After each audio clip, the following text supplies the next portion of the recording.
Good evening everyone. I am Dr. Rupender. I am a gynecologist from Punjab.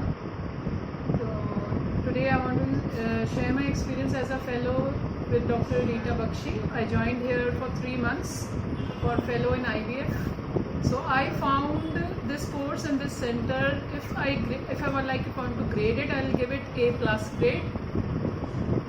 It is like ma'am is also as a human being, she is also very good, and you can get if you are looking for hands-on training, as I am already have done 16 years of government job, so I didn't had much time also to like do fellowship for 1 year or 2 years as it is required, they say, for IVF. So I was looking for a center where in a short period of time I can get good hands-on, I can get, like know what IVF it is.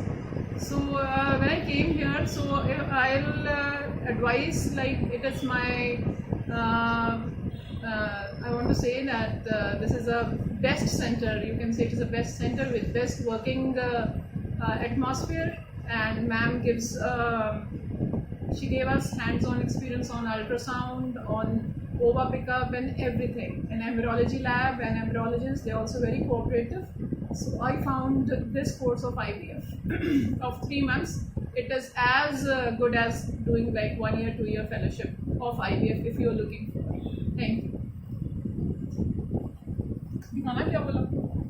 नहीं तो दोबारा